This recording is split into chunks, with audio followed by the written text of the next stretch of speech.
What's on hitting the track again today? How does it feel turning to the track in 2026? Yeah, it's great. I think we're all sort of hanging out for it.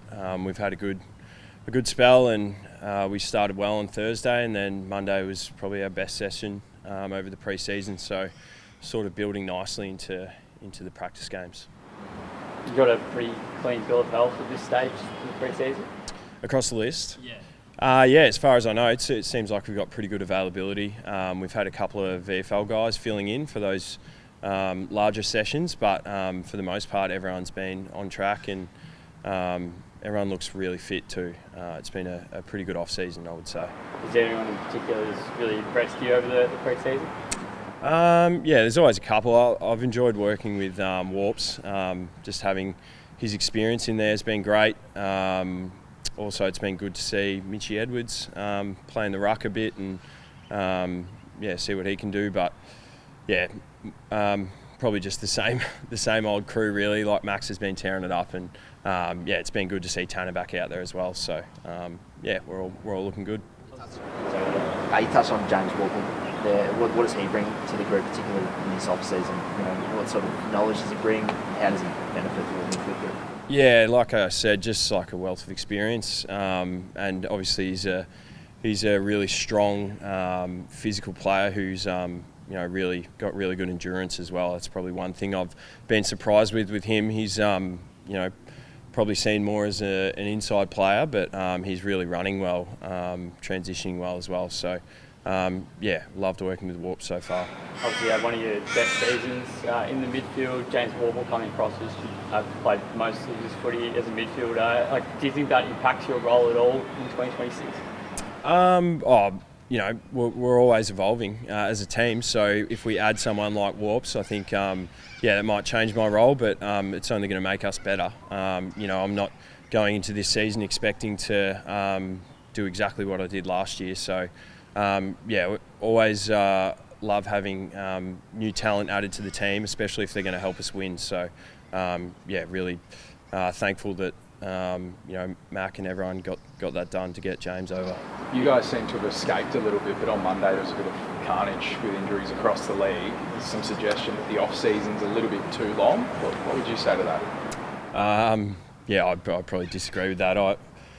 I really enjoy having a break. I think I need it. It's pretty intense this season, and I'm just a fairly intense person. So it's not like I'm just sitting at home on the couch when I have a break. We're all training, sometimes 5 times a week. So I think, I don't know if it seems like in our off season everyone thinks that we just go and do nothing, but we're all still very active, and at some stages we train 4 times a week running, and then we'll have 3 weight sessions a week. So as far as I'm concerned, I'm always physically prepared to get back into training by the time we come back, and I would say that's pretty consistent across the rest of our group as well. So that's probably where I'll stand on that.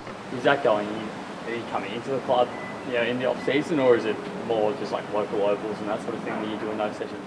It's completely optional. I'm a bit of a homebody at the moment. I've got a young son, so I didn't go to Europe or anything like that, and it's just easy for me to come into the club and use the facilities. But I know there's the younger boys and a few other crew like Blitzarves that like to get overseas, so I'm sure they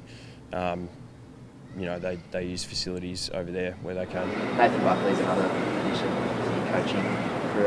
How does he help you, particularly that midfield group, and how does he benefit the side going forward? Yeah, I've loved having Bucks so far. He's probably similar to me, a fairly intense, straight down the line guy, and he's already seen some improvements that we can make in our game and with our program, and it's been enjoyable just to hear his opinion on those sort of things and get a fresh set of eyes across how we went last year and how we can go this year. So love working with Bucks so far.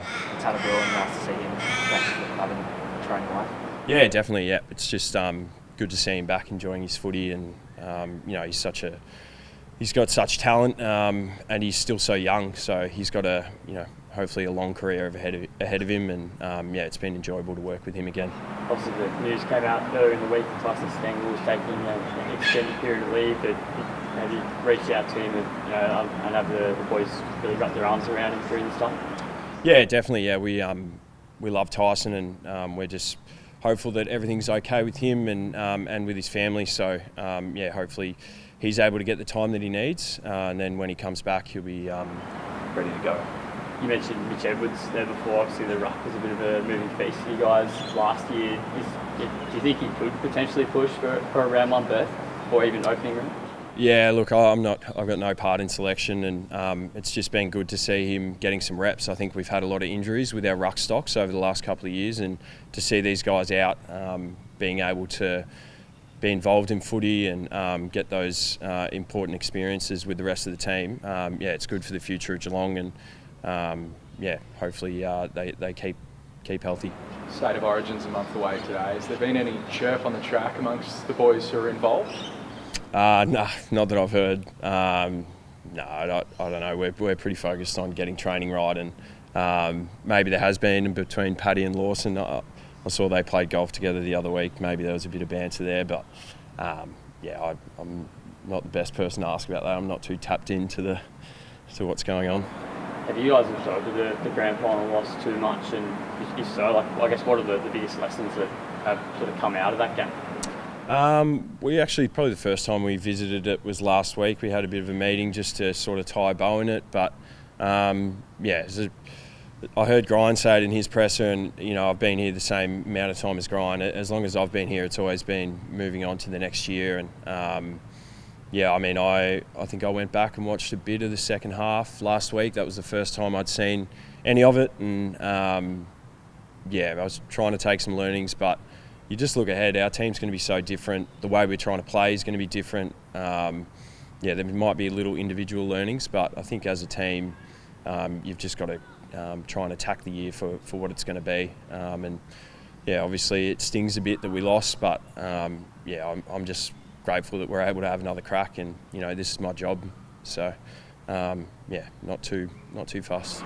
Just a quick one on the game style. I mean, how do you expect the rule changes to change the way footy is played this year? Yeah, it's hard to say. I guess with the intention of a lot of them, it's to try and speed up the game. So you can only assume that if only 2 or 3 of them have that effect, then the game's going to be quicker. So yeah, I guess it's probably not good for people like me, inside players that like tackling. But yeah, I think it's hard to know until you get into games. Like, it's with everything. I couldn't tell you how we're going to go this year. I need to see us against opposition, and I couldn't tell you how the game's going to look. I need to see how it looks with proper umpires, in a match setting. Yeah, because at the moment at training, you've got Bucks on the whistle, so he's probably not going to be as efficient as probably the umpires are with the new rules.